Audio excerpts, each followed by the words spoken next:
to my channel. If you're an old friend, I'm Courtney. We post all things motherhood, lifestyle, fashion, fitness. We talk about it all. In today's video, I'm going to kind of stray away from our Christmas content. I want to add some value to my mamas or soon to be mamas. Today we are going to talk about fitness during pregnancy. I am now 8 months postpartum, and throughout my pregnancy with Quincy, I was working out throughout my pregnancy.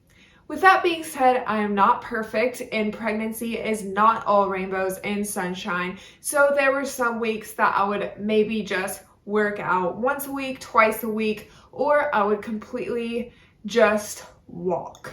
You get uncomfortable, or you have the morning sickness in the beginning and you feel like you can't get out of bed. So during this video, I'm going to kind of debunk some myths that you hear when talking about fitness during pregnancy. And I want to disclaim that I am not a doctor. All pregnancies are not equal. Some may have complications, may be recommended by a doctor to stay away from certain things, stay away from running, what have you. So definitely consult a doctor to know what is best for you and your baby.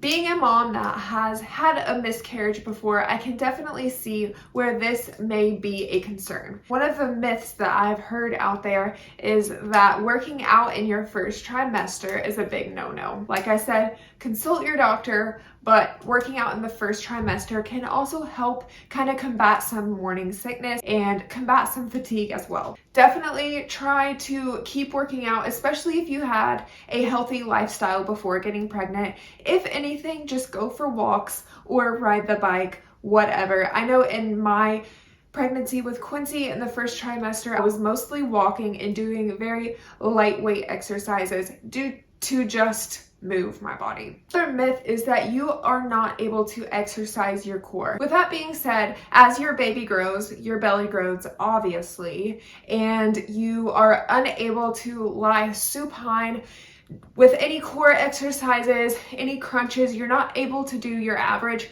crunch or sit up because your abdominals are separating and stretching. So you're not as strong as you used to be, which is expected. But you can most definitely exercise your core. And the reason you aren't able to lie supine during pregnancy as your baby grows is because your baby can put pressure on your vena cava, which is a major blood vessel in your body. If you can put two and two together, if something heavy is on your major blood vessel, then blood can't flow throughout your body and you'll probably pass out. There are ways to do core exercises on your hands and knees and while standing, and core exercises during pregnancy are also very beneficial for you and baby for a very strong and healthy delivery. When you are bearing down during birth, pushing, you are using your core. So strengthening your core and maintaining strength in your core is very beneficial for a strong delivery. With that being said, as you pop that sucker out, you definitely don't want to get right into the crunches just because you won't have something lying heavy on your major blood vessel. After you push the baby out, your abdominals will still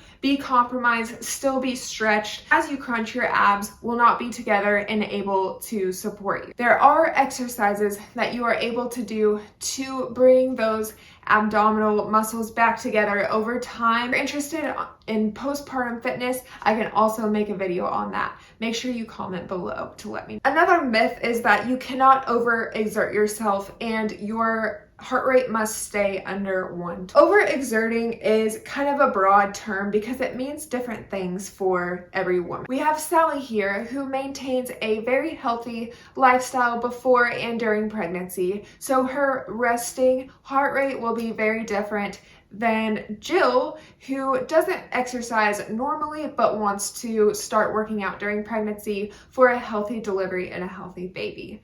So overexertion will be sooner for Jill than it may for Sally because Sally is used to working out. I would just do what feels comfortable for you. Also, again, consult your doctor. Make sure you stay in your healthy limits for you. It doesn't necessarily need to be a heart rate thing. If you're more comfortable monitoring your heart rate and what feels best for you, definitely do so. But if you are feeling lightheaded, if you are feeling winded to the point where you cannot hold a conversation, that is probably overexerting yourself. Another myth I've heard is that you cannot do any high intensity cardio. And that goes with the same point I just made. Make sure it's within your comfort range. Make sure that you're still able to hold a conversation. With HIIT training, high intensity usually comes jump. In the first trimester, you can definitely jump if you are used to jumping. Consult a doctor, like I said. Usually it's safe for you and baby. If you're jumping, your little one in your belly is not jumping around and hitting their head on your uterus. It will not cause brain damage for your baby. However, as your baby grows, it puts more pressure on your cervix and surrounding organs. It puts more pressure everywhere on your body, and jumping just becomes very uncomfortable.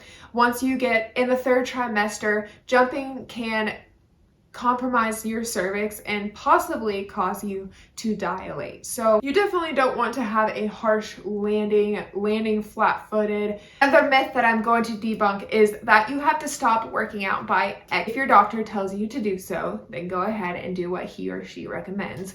But as long as you are comfortable, as long as you are not contracting, as long as the baby is not about to fall out, then you can definitely keep working out. Whatever is best for you and baby. I would recommend taking it easy and resting to prepare your body for what is about to come, because you are going to need all the strength in the world. Personally, I did work out up until Quincy was born, but we were all in quarantine, so it was very low intensity workouts, and I was doing mostly band work, mostly lightweight exercises or body weight exercises in the comfort of my own home. Last myth I'm going to debunk today is not exactly fitness, but it's more in the nutrition range. I am a certified personal trainer, but I am not a dietitian, so take whatever I say with a grain of salt.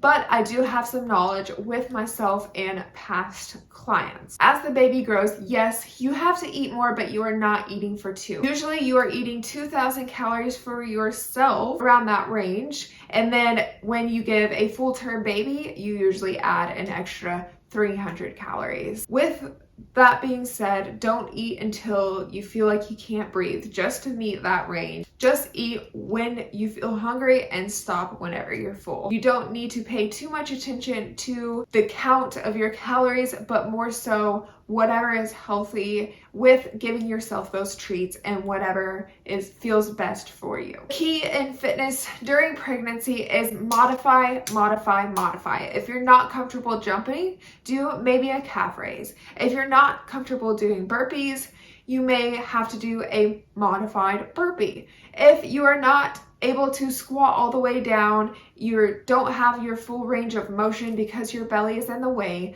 maybe do a halfway squat, put a bench in your squat, and sit down and stand up to modify. That I have found has been the key to fitness during pregnancy, because you are not able to do everything that you were once able to do before you got impregnated. I have found that working out during pregnancy did not really give me a stronger delivery, but it did help me physically postpartum. With Bentley, I did not work out at all. Sometimes I would go on walks, sometimes I would do body weight squats, but I did not live that healthy lifestyle before I got pregnant with him like I did Quincy. I was not a personal trainer then. So keep in mind that I was really living a very sedentary lifestyle, and I would work out maybe once a week, if that. My delivery was very smooth, very easy, and I was still a very strong person, being that I was kind of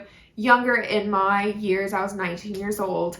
With Quincy, like I said, I was working out throughout my pregnancy, living a very healthy lifestyle, eating healthy for the most part. I would allow myself to give into cravings every now and then, but for the most part, I was a very healthy individual. The delivery was definitely harder with Quincy, so I would not say that it gave me that strength for delivery, But I would say that after postpartum, I definitely felt way better physically. I felt stronger. I felt healthier. It is better for the baby and more beneficial for the growth if you are eating healthy food and not always eating what you are craving. That is it on today's little TED Talk.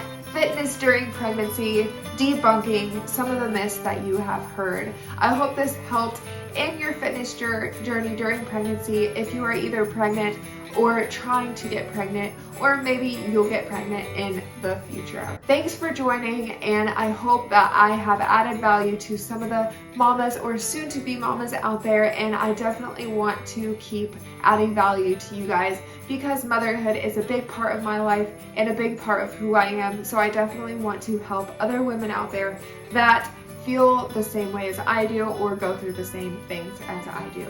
Make sure that you subscribe, like, and comment. It is very appreciated. And I will see you tomorrow for Vlogmas Day 8.